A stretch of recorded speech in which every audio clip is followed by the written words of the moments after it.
Buenas tardes a todos y todas. Voy a hacer una breve referencia a dos puntos muy sencillos. El primero, ¿qué conmemoramos o celebramos en este bicentenario desde la perspectiva histórica? Y segundo, lo que siempre sucede en estas efemérides, y es un poco hacer un balance, en nuestro caso, hacer un balance sobre la formación del Estado y la nación colombiana después de 200 años de vida republicana. Sobre el primer punto, simplemente quería hacer una pequeña referencia a lo que fue el bicentenario anterior del 20 de julio y ese debate que en algún momento en el siglo XIX se hizo sobre cuál debería ser la fecha patria, el 20 de julio o el 7 de agosto. Las dos, pues, como ustedes saben, tienen implicaciones históricas bastante diferentes. La primera, pues, obviamente es un hecho político, y la segunda, el 7 de agosto de 1819, pues, básicamente es un acontecimiento militar, una batalla. Y en ese sentido, quería como resaltar un poco lo que fue el año 19, hace 200 años. Es decir, básicamente la conformación del Ejército Libertador, el comienzo de la campaña libertadora que culminó exitosamente en el caso de la Nueva Granada, en la batalla de Boyacá, y el Congreso, evidentemente, Angostura, el de febrero, y básicamente el de diciembre, que dio los primeros lineamientos para la construcción de la República. Finalmente, en el siglo XIX terminaron inclinándose en el gobierno, en el periodo radical, hacia 1873, terminaron inclinándose por el 20 de julio, es decir, por el hecho político, más que por la batalla de Boyacá, pero todos sabemos que la liberación del territorio neogranadino se hizo después de la batalla de Boyacá, donde siguieron posteriormente una serie de batallas esporádicas a lo largo del territorio, sobre todo, como ustedes saben, en las costas, en la costa Caribe, y fundamentalmente en el sur del país, y fueron digamos, pruebas a lo que de alguna manera quedó como destacado en la historia nacional. Y fue finalmente lo más brillante, pues efectivamente ver la grandeza de alguna manera de Bolívar en sus estrategias para ganar la independencia. Y después, pues en el caso de los granadinos, tratar de participar de manera directa, que ya lo venía haciendo desde los llanos de Casanare, participar en el ejército libertador.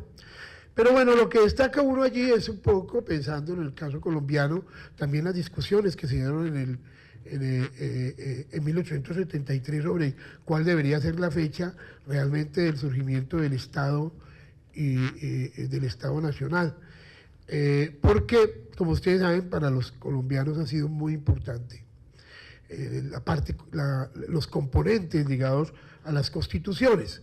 Entonces algunos decían que la fecha debería ser 1830, cuando se disolvió la primera República de Colombia, la conocemos con el nombre de la Gran Colombia, que fue en 1830. Y otros proponían definitivamente con la primera Constitución neogranadina de 1832. Pero bueno, destaquemos simplemente el hecho de que finalmente todos se acogieron a que esa fecha debería, a partir de 1873, la fecha patria debería ser el 20 de julio. Eso evidentemente no le quita el valor a lo que ha tenido en nuestra historia el año 19.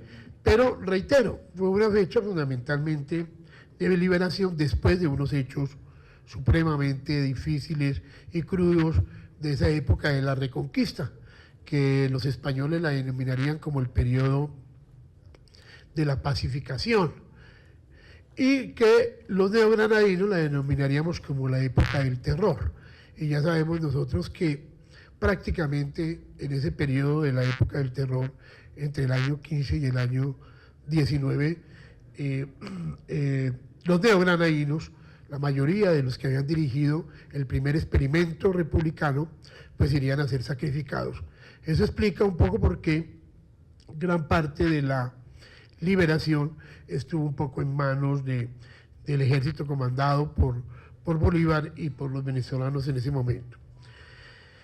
De todas maneras, yo quería plantear allí un aspecto que me parece importante y es considerar que, de todas formas, a pesar de la importancia del 20 de julio, es que todos los estados, de alguna manera, han tenido esas discusiones y que la formación de los estados, como dice un poco Pierre Bourdieu, han estado sujetos a muchas ambigüedades. Y esas ambigüedades pues, han sido patentes en la construcción de nuestra unidad nacional. Ustedes saben, somos un país de regiones un poco diversas, de derechos, inclusive percepciones del derecho locales, costumbres diferentes, en algunos casos diferencias idiomáticas de lenguaje, y que ese proceso de concentración de unidad nacional ha sido relativamente lento y de alguna manera tortuoso. Bajo ese criterio, algunos consideran que el verdadero proyecto de unificación, ya no vamos a alcanzar el bicentenario, pero es la Constitución de 1886, que nos acompañó hasta hace unos pocos años, y que fue el periodo de la regeneración, que allí hay un proyecto de unidad nacional.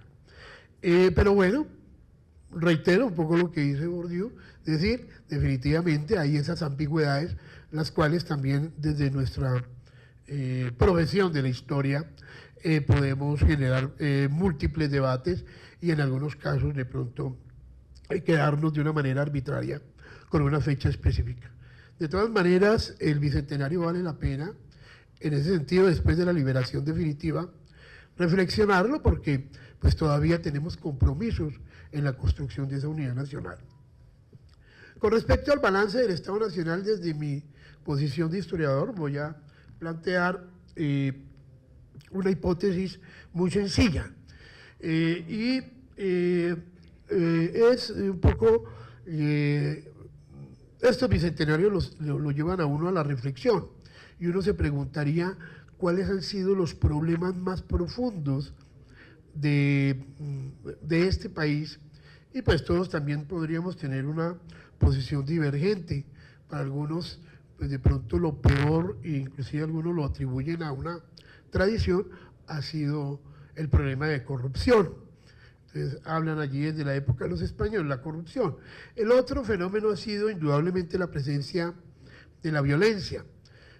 A mí me aterraba haber encontrado a comienzos del siglo XVIII, cuando todavía había presencia del virrey acá en Santa Fe, un virrey enviando en sus relaciones de mando, que eran los informes de gobierno que enviaban a la corona, que enviaban a Madrid, en el cual el virrey informaba de la pasividad de la sociedad neogranadina, en particular de las gentes que habitaban este territorio, y él decía que conduciéndolos bien eran personas relativamente dóciles.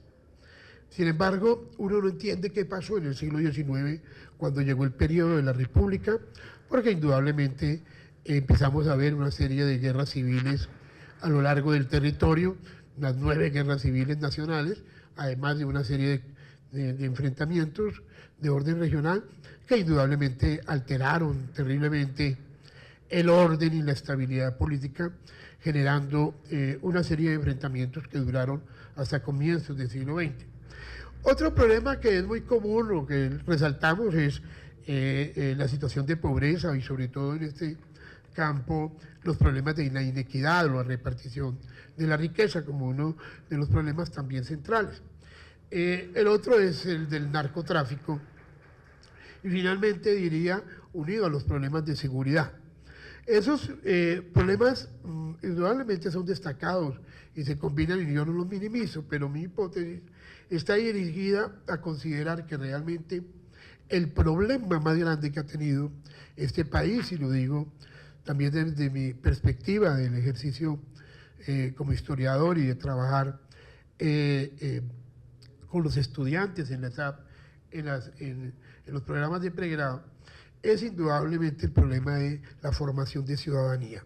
Creo que es ese aspecto de la falta o la dificultad de construir una verdadera ciudadanía ha sido tal vez el factor que ha incidido en los otros problemas y que no hemos logrado construirlo a lo largo de la vida republicana. Si uno revisa los paradigmas o las personas más importantes que contribuyeron más al pensamiento de la administración pública y a la formación política y constitucional en el siglo XIX, como Florentino González, Cervelón Pinzón, el mismo Rojas Garrido, desde diferentes orillas políticas, o más adelante Antonio José Uribe, y otros importantes estadistas. Ellos se preocuparon a lo largo del siglo XIX por la elaboración de manuales, o como se conocían en el siglo XIX, catecismos para la formación de la ciudadanía. Lo veían como una preocupación de primer renglón. Y yo creo que de alguna manera fracasamos en ese intento, por las mismas convulsiones de la vida política. Fracasamos en eso, como también muchos de ellos elaboraron sendos manuales para formar, como ustedes saben, una de las profesiones más relevantes e importantes en la formación de la burocracia en el siglo XIX era el derecho. Y en el derecho muchos de ellos elaboraron esos manuales sobre constitución y unían esos dos elementos, ciudadanía y constitución, como elementos formadores de ese nuevo Estado nacional. Pero, sin embargo, yo considero que inclusive en la época actual todavía el problema de la ciudadanía de los colombianos y colombianas es un asunto frágil y extremadamente vulnerable. Considero que todavía hace falta mucho por hacer, no es un problema de cursos o que se pueda ver en la formación educativa, solamente dejárselo a las instituciones educativas, sino que es un elemento que también tiene que ver con el fortalecimiento, sobre todo, institucionalidad y del Estado colombiano. Bueno, yo dejo ahí un poco para la reflexión con estos puntos que de alguna manera he trazado y muchas gracias. Bueno, muy buenas tardes. Lo que pretendemos en este momento presentar es el epicentro del Bicentenario. La conmemoración está alrededor del tema de la Ruta Libertadora. La Ruta Libertadora es ese camino que ha tomado Colombia históricamente. Realmente, cuando uno observa este camino desde Tame hasta Bogotá, desde las disparidades territoriales y desde las realidades históricas, esa ha sido la permanente historia nuestra. En 1819, aquí viene el camino de Bolívar por Pisba, Paya, y escogió el camino más complicado para subir la cordillera, pues tenía la oportunidad de subir a Chita o por Sogamoso, sin embargo escoge esta ruta porque era la de menor riesgo desde el punto de vista militar. Sin embargo, después otros siguieron este camino. Y vamos a ver cómo Juan Nepomuceno Moreno, un liberal en 1830, intenta nuevamente a través de este camino llegar a Bogotá y lo consigue, a derrocar a Urdaneta, que se había tomado el poder. Posteriormente van a hacer algunos líderes, en el caso de Rafael Uribe, quien desde luego va a volver a emprender desde el Casanare la historia para llegar a tomarse el poder, solo que escoge el camino mucho más cercano a Cundinamarca. y después serán las guerrillas liberales con Guadalupe Salcedo Hunda, David Aljure, Eduardo Fonseca y todos aquellos que desde el llano, con las leyes de las guerrillas liberales, intentaron en ese camino que había hecho, que ha tomado Rosas, por ejemplo, en Argentina, o Páez en Venezuela, de llegar al llano, a la ciudad de Bogotá. Hoy es la historia de paramilitares, guerrilleros, narcotraficantes y diversos grupos que han puesto como escenario dentro de sus estrategias militares al piedemonte llanero, que hace parte Casanare, Arauca, Meta. Y es aquí donde se ha construido una historia violenta que paradójicamente está también en medio de la zona petrolífera más rica del país, Cusiana y demás sitios de explotación de esta Colombia que hemos caminado. Así que ver la ruta libertadora es esa Colombia que hemos hecho. Y es también ver cómo, cuando la vemos a través de las estadísticas, estos son los municipios en su orden, desde Arauca hasta Bogotá, y cuando uno los ve, por ejemplo, desde el NBI, las necesidades básicas insatisfechas, va a ver también ese camino de la pobreza y en la medida que se acerca a Bogotá, de esa que hemos venido construyendo.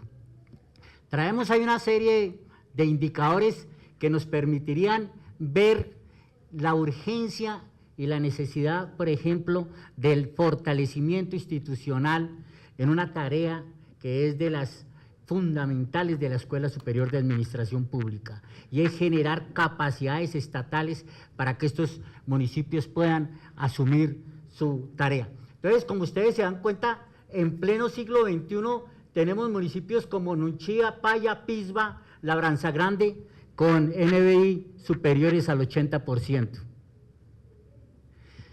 Y así, en la medida que van el contraste y vamos acercando a Bogotá con situaciones menos agudas que las que sufre la primera parte del piedemonte llanero, por favor.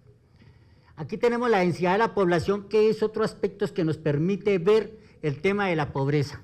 Y vamos a encontrar también este mismo camino que sigue la ruta libertadora, y es la baja densidad, si entendemos que hay una gran asociatividad entre baja densidad poblacional y pobreza, que se ha descrito desde diferentes aspectos y que es otro de los retos que tenemos que asumir desde la administración pública, porque es a ella la que le corresponde llevar los servicios públicos a estas zonas donde hay tan baja población.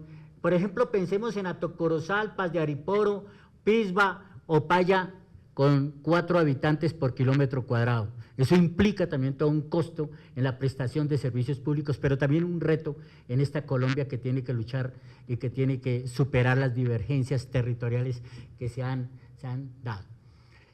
Igual, por ejemplo, ustedes pueden ver, esta la pirámide poblacional de Pisba, para que ustedes vean todo este fenómeno después de 200 años. Traemos una pirámide poblacional con índice de envejecimiento no tanto del índice, sino un envejecimiento después de los años, después de 60 años, del 22% de la población en Pisba tiene más de 60 años, y eso contrasta con el 6.3 de Colombia. Y es esto un municipio con 1.330 habitantes, lo que tiene Pisba, que solo hasta el 2011 tuvo carretera para llegar a Sogamoso. Esa es la Colombia de estos 200 años de la ruta libertadora. Y ahí podemos encontrar esas dinámicas poblacionales que nos pueden ir explicando la agudeza de los problemas que tienen estas entidades. Seguimos. Este es un problema que tenemos acá, que quería mostrar, que es también el índice de desempeño municipal, y que podemos ver también de igual manera cómo hay una asociación entre baja capacidad institucional y pobreza.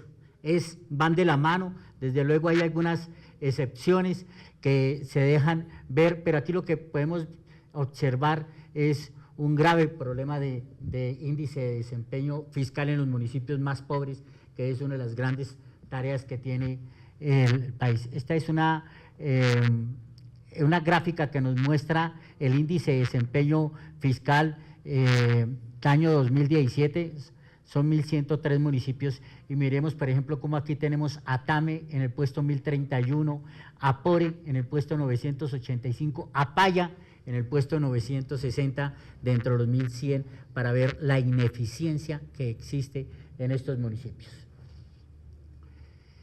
Finalmente, quería mostrar el tema del ingreso tributario para ver todo este tema de las disparidades territoriales en Colombia, y es ver cómo estos municipios, hay municipios donde el ingreso per cápita tributario solo alcanza a 60.000 pesos, mientras que contrasta con municipios como Tocancipá, Chía o Bogotá, con valores el caso de Chía con 2.500.000 pesos por cada persona, mientras que en Paya hablamos de 33.000 pesos por cada ciudadano. De igual manera, eso hace parte del gasto público en la lógica ingreso-gasto.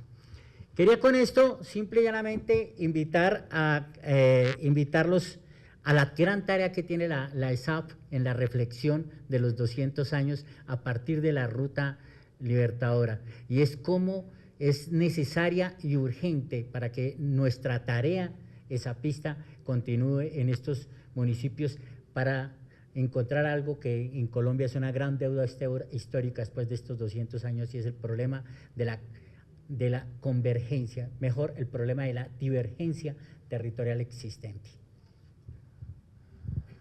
Bien, buenas tardes a todos. Yo creo que mi tarea va a ser un poco más sencilla, es de alguna manera unir las dos intervenciones y presentar la estrategia que se está pensando la Escuela Superior de Administración Pública en toda esta dinámica de la celebración del Bicentenario. Un elemento fundamental es que la Escuela Superior de Administración Pública no es solamente una institución orientada a la capacitación o al fortalecimiento institucional o las dinámicas, digamos, de un poco de capacitación de funcionarios, sino que también es una universidad, es una academia, es un lugar donde se construye pensamiento y donde de alguna manera se generan procesos de investigación, producción académica y otros elementos, otras dinámicas de ejercicios de la propia universidad. En ese orden de ideas, la escuela ha pensado que esta es, como lo ha pensado la nación en su conjunto, una oportunidad histórica para seguir construyendo nación. Decíamos esta mañana en una reflexión un poco, ¿cómo se diría?, de redundancia, pues 200 años solamente se cumplen cada 200 años. Y si este momento importante para el país, que es una reflexión sobre la posibilidad de que esa, digamos, celebración, esa efeméride, como dice el profesor Marín, pues se convierta en una posibilidad de reflexión sobre la nación. ¿Qué hemos construido como nación? ¿De qué manera la independencia ha sido para nosotros un elemento fundamental en términos de la construcción de autonomía, de fortalecimiento institucional, de crecimiento económico, de democracia, en fin? Porque la discusión es de muy largo aliento. Lo señalaba el profesor Marín, no solamente se trata de la fecha, se trata de qué proyecto de nación hemos construido. Si es el proyecto de nación de la Constitución del 86, un proyecto conservador, un proyecto autoritario, un proyecto de centralización, casi que en un ejercicio de desconocimiento de los procesos regionales, si es más bien un ejercicio como el que se planteaba en las constituciones liberales de mediados del 19, con una visión mucho más regionalista, con una visión mucho más orientada a un proceso federalizante, si lo que hemos construido es una nación en la que, por ejemplo, las instituciones no han logrado desarrollar una presencia adecuada en todo el territorio nacional y tenemos una especie de estado débil, un estado con mucho territorio, pero con poca capacidad de gestión. ¿Cuáles son esas enseñanzas que en este momento el Bicentenario nos permite, digamos, como retomar para proyectar una acción de fortalecimiento en términos de la construcción de nación? Y allí estaba pensado en la línea que plantea el profesor Marín, de qué forma nosotros podemos constituirnos como ESAP en un centro de pensamiento y discusión sobre el proyecto de nación en su relación con el saber administrativo público y la construcción del Estado en el país. Es una deuda de la ESAP, o es un papel importante, protagónico, el que debe realizar la ESAP. En ese sentido, somos el decano, somos la universidad por excelencia del saber administrativo público. Y ese saber administrativo público ha tenido unos derroteros, ha tenido una evolución que debemos empezar a retratar de manera cada vez más cercana. Y allí surge un primer elemento de la intervención que se plantea la ESAP, que son reflexiones sobre el Bicentenario que estén orientadas, digamos, en cada uno de las territoriales de la ESAP sobre temas que uno podría considerar o que podríamos considerar paradigmáticos en la reflexión sobre la construcción de Estado. Un primer tema fundamental tiene que ver con territorio. El profesor Marín y los historiadores, el profesor Borja, que es un profesor de la escuela, ha venido construyendo justamente, de la mano también del trabajo que venía haciendo con Falsborda, todo el proceso de construcción de territorialidad, el modelo territorial del Estado en el siglo XIX. Nosotros hemos dado tumbos entre un modelo federal, entre un modelo centralizado, entre dinámicas de descentralización con los grados de autonomía, y en eso ha estado atravesado también todo el problema de la violencia, todo el problema del desarrollo desigual, lo que señalaba el profesor Jacinto, respecto a esa disparidad en términos de desarrollo. ¿Qué modelo de territorio hemos construido? ¿Qué forma territorial ha sido la que nos legó la independencia y cómo la hemos de alguna manera perfeccionado? Hay ejemplos de problemas territoriales muy fuertes. Ustedes pueden ver lo que tenemos, por ejemplo, con Bolívar, que tiene que ver Cartagena con el sur de Bolívar, absolutamente nada. Cómo se va construyendo una imagen de territorio que no camina de la mano con las dinámicas sociales. Tenemos una organización territorial que luego de la Constitución del 86 se fue hacia la departamentalización y hacia la municipalización, rompiendo toda la estructura regional que traía el país pues, en el siglo XIX. Y eso lo hemos tratado de recuperar. La Ley Orgánica de Ordenamiento Territorial lamentablemente no fue lo suficientemente profunda en ello, pero hubo momentos en que se pensó, por ejemplo, si ustedes recuerdan también el trabajo de Orlando Falsborda, la necesidad de pensar en regiones, la necesidad de pensar en provincias, la necesidad de barajar nuevamente el ordenamiento territorial. Esa es una reflexión que debe ser parte integrante de la reflexión desde la independencia y su legado en la universidad, en la Escuela Superior de Administración Pública. En otros elementos, por ejemplo, en la construcción o la dinámica de los partidos políticos y la participación ciudadana. Cómo la independencia generó un proceso que antes que de consolidación de una unidad en términos políticos, en toda la disgregación que terminó siendo parte, y el profesor nos puede ayudar en eso, en el combustible de la confrontación en el siglo XIX, un siglo de guerras que luego se va a manifestar otra vez en un siglo que inicia también con unas violencias muy fuertes en términos de la intolerancia política que todavía no hemos podido resolver. En este momento todavía ni siquiera un estatuto de la oposición puede dar curso a que haya una interacción entre sectores de gobierno y sectores de oposición de manera civilizada. También podríamos mirar qué ha pasado con las fuerzas militares y su construcción desde la independencia. Nosotros hemos tenido un ejército que en algún momento podría considerarse que creció hipertróficamente en términos simplemente de un modelo antiinsurgente, que no tuvo un proyecto nacional y que en algún sentido se ha constituido un elemento conservador respecto a las dinámicas políticas, digamos, que el país ha venido o que ha querido desarrollar en términos de una mayor inclusión. También podríamos reflexionar sobre otros temas, digamos, como para no alargarme demasiado, ya hay una programación en este sentido, para mirar cuáles son esos elementos de reflexión que desde el legado de la independencia podemos conectar con la construcción de Estado y el desarrollo de saber administrativo público en el país. La segunda línea de trabajo está orientada a lo que anunciamos en un principio, que se llama ucronías de la independencia. Hay unos acontecimientos, los historiadores le llaman a eso ucronías. Yo hablaba con el profesor Marín y con el profesor Jacinto y me decía, es que un historiador es demasiado positivista, así que a un historiador no le gusta especular. Pero sí hay una rama de la historia que no necesariamente es narrativa, que no necesariamente es novela histórica, pero que sí trata de ver qué pasa cuando un fenómeno, digamos, ocurre y puede cambiar totalmente todo el desarrollo de la historia de la construcción de institucionalidad. Entonces nos pusimos a reflexionar con los profesores sobre, por ejemplo, si Nariño no hubiera sido derrotado al sur del país, ¿sí?, No hubiera sido necesario tal vez lo que señalaba el profesor Marín, de que los ejércitos venezolanos con Bolívar a la cabeza hubieran tomado toda la dinámica de construcción digamos, del desarrollo de la independencia. Y el problema regional que se da en Nariño justamente en el desconocimiento de una historia casi que común. Hay una diferencia abismal, entiendo, en el mundo regional, de reconocer esa unidad, que ustedes recuerden la Guerra de los Supremos, recuerden todas esas perspectivas anexionistas hacia el sur pues, la parte sur del país. Pero también, ¿qué hubiera pasado si, como piensan los hispanófilos, hubiéramos tenido una administración digamos, una administración española en América, que era lo primero que se reclamaba? ¿Cuáles hubieran sido los derroteros, digamos, de esa construcción de institucionalidad? ¿Qué hubiera pasado si no se hubiera desintegrado la Gran Colombia? ¿Qué hubiera pasado si ese militarismo propio en Páez, en Flores, también en Bolívar, no hubiera sido tan fuerte y hubiera dado esa visión centrífuga y no, perdón, una visión centrífuga y no una visión centrípeta? ¿Qué hubiera pasado con una Gran Colombia en estos momentos?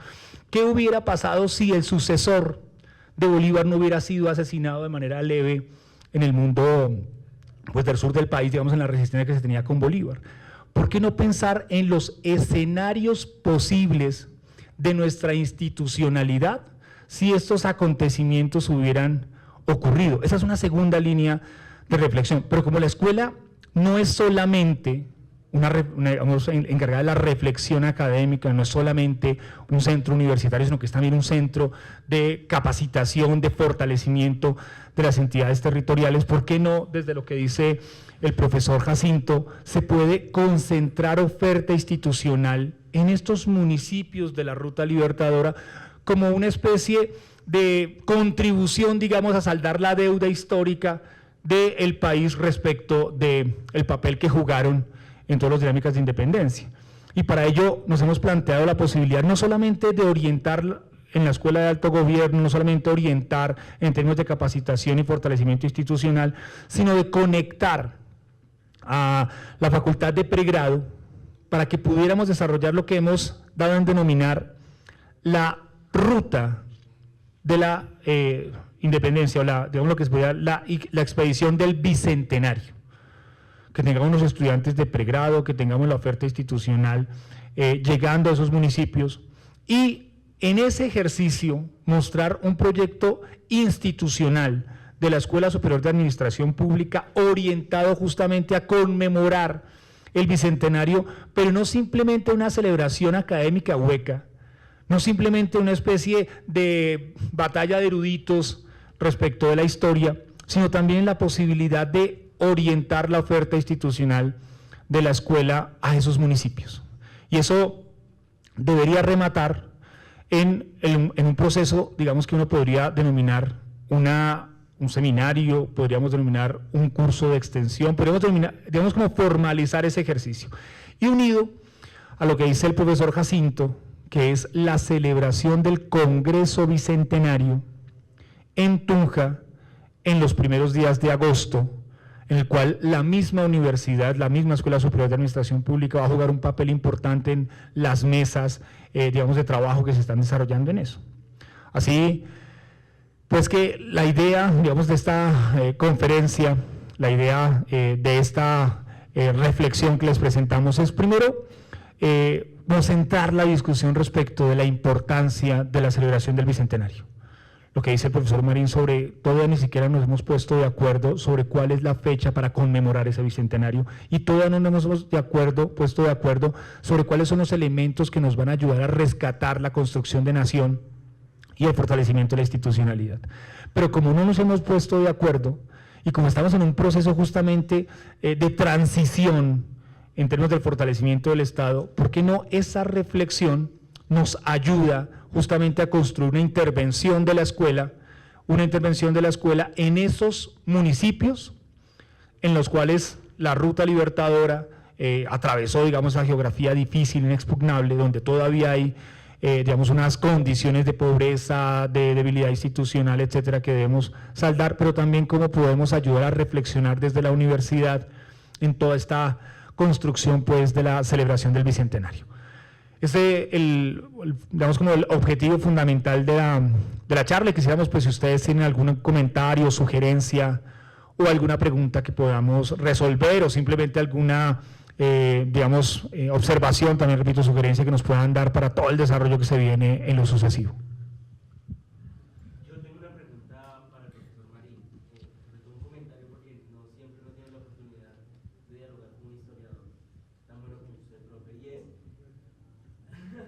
y es, primero, ¿usted no cree que la disparidad entre cuál es la fecha, si es 1810, usted lo dijo netamente en un evento político, y 1819, que es un evento militar, se debe también a que uno fue un proceso, yo no soy historiador, pero uno fue un proceso endógeno de las, digamos, de Bogotá, en este caso de 1810, y el otro fue una campaña que, como lo mostró el mapa del profesor Jacinto, venía de afuera, casi que endógeno y al no tener, exógeno, perdón, y al no tener una élite libertadora, porque ya los habían acabado a todos, se deba a eso, a que no lo sintamos como nuestro ese 1819. Y la segunda pregunta era, yo soy de Cali y siempre le enseñan a uno que el 25 de julio es la independencia del Valle del Cauca y Caicedo y demás, y sé también que hay un montón de ciudades en Colombia que celebran sus propias fechas. ¿Por qué pensarse dentro de ese proyecto de nación, hoy Colombia, una sola ruta del Bicentenario tan local como la de Arauca, Boyacá, Cundinamarca, y no pensarse una serie de eventos regionales como la liberación de Cartagena, Valle y todas las demás provincias, para que así sea un proceso integrador? No sé cuál es su opinión. Bueno, no, pues, es muy interesante. Indudablemente el proceso independentista colombiano, bueno, neogranadino, está plagado de una serie, es decir, son una serie de levantamientos que se hacen en una cantidad de ciudades en aquella época, y evidentemente muchas de ellas emiten constituciones. Por ejemplo, en la ESAP, indudablemente conmemoramos la primera constitución que se hizo a nivel nacional, que fue la de Cundinamarca, ¿cierto? Y en esa constitución de 1813, digamos que es la pionera, es donde se habla de romper definitivamente las relaciones con España.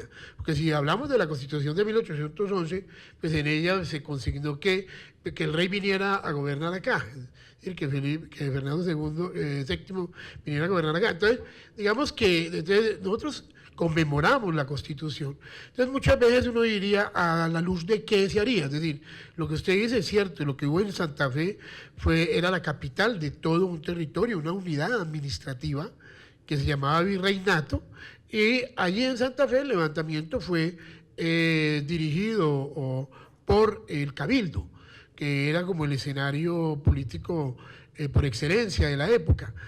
Y en muchos lugares sucedió lo mismo, ¿cierto? Pero digamos que, y deberían celebrarse esto a nivel regional y local.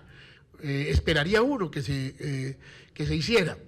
Pero fíjate usted que algunos también manifiestan que la fecha debía haber sido la Constitución de Cúcuta, que es lo que le da, por ejemplo, identidad. Pero le digo, tendría uno que saber desde cuáles son los referentes, desde dónde parte, porque uno dice, mire, es que verdaderamente cuando se constituye la unidad de Estado institucional como tal, será en la Constitución de Cúcuta. Porque cuando uno habla de la Primera República y de la proliferación de independencias y de constituciones que se presentaron, eso generó un efecto muy complejo, y fue el enfrentamiento entre ciudades. Fue el enfrentamiento entre provincias. ¿Y qué generó el enfrentamiento? Lo que denominó Antonio Nariño la patria boba. ¿Y qué generó la patria boba? Una guerra interna que a la postre los españoles, cuando regresaron, ¿cierto? Dijeron hay que poner de nuevo orden en casa, y entonces pues efectivamente toda esa Primera República terminó siendo un fracaso, y después la represión terminó cortándole la cabeza o mejor, fusilando a la mayoría de estos, de lo que yo les decía esta mañana, ¿no? Una de las consignas de Sámana era maten a los abogados.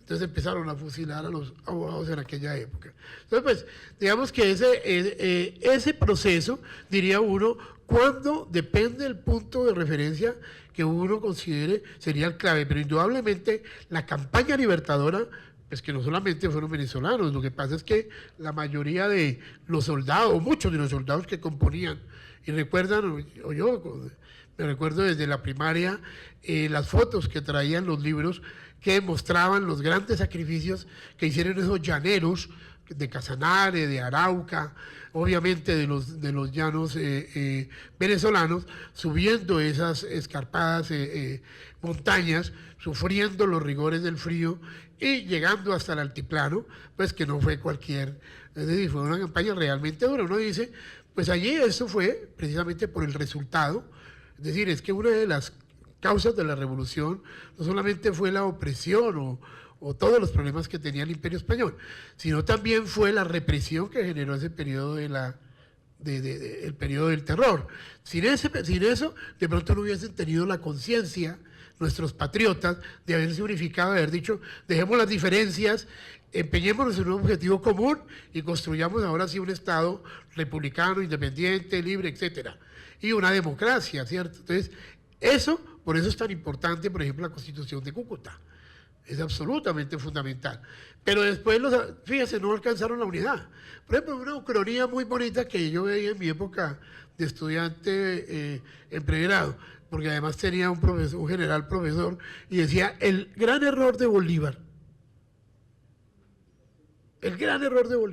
fue no haber fusilado a Santander. Una ucronía. ¿Por qué? Pero sí, fusiló a Piar. Pero recuerden que eso terminó, recuerden que eso es lo que termina en eso que ya hemos olvidado, la famosa, ¿qué terminó allí? En la famosa noche septembrina. Sí, ustedes recuerdan, nunca han ido frente al Teatro Colón, al Palacio San Carlos, recuerden, ahí está el balcón por donde saltó Bolívar. Es decir, el gran error de Bolívar fue no haber fusilado. Pero ustedes se imaginan lo que hubiese sucedido para los neogranadinos, que hubiesen fusilado al administrador público más brillante que tuvo Bolívar para conseguir los recursos, sostener la campaña libertadora, etcétera. En ese sentido, Bolívar no se atrevió a hacerlo. Y el otro problema, no haber hecho lo mismo, o por lo menos haber encarcelado a Antonio Páez cuando fue a Caracas. Esos dos elementos indudablemente contribuyeron a la desintegración de ese proyecto que se llamaba, ¿cierto?, la Gran Colombia, ¿cierto? Son cosas de la historia que de alguna manera hay que revisarlas y que yo, por lo menos en mi condición de historiador, digo, cada cual tendrá la libertad de interpretarla y de tomar una posición frente a esos hitos históricos. Lo que hay que entender es la trascendencia de ellos y lo que hemos tratado de construir con tanta dificultad, como manifestaba ahora Santos Alonso, en ese transcurrir de una historia que ha sido bastante complicada y que todavía aún no hemos logrado consolidarnos como nación, como unidad nacional. ¿Alguien más? Profe. Me llama la atención, pues, a propósito de toda esta reflexión, cuando hablamos de ausencia de un proyecto nacional, y a veces pienso que la Constitución del 91, cuando dice que somos constitución pluriétnica y multicultural, de repente no será que no es un proyecto de nación, sino de naciones. No sé, en la posición que ustedes tienen, si sigue siendo válido seguirnos pensando en una nación, o será que son naciones. Bueno, esa reflexión justamente uno lo podría traer desde el concepto justamente de nación como comunidad imaginada. La nación no necesariamente tiene que tener unos vínculos raciales o unos vínculos muy fuertes en términos distintivos. Una nación es un discurso que se construye colectivamente, es un pasado común, es un presente común, es un futuro común.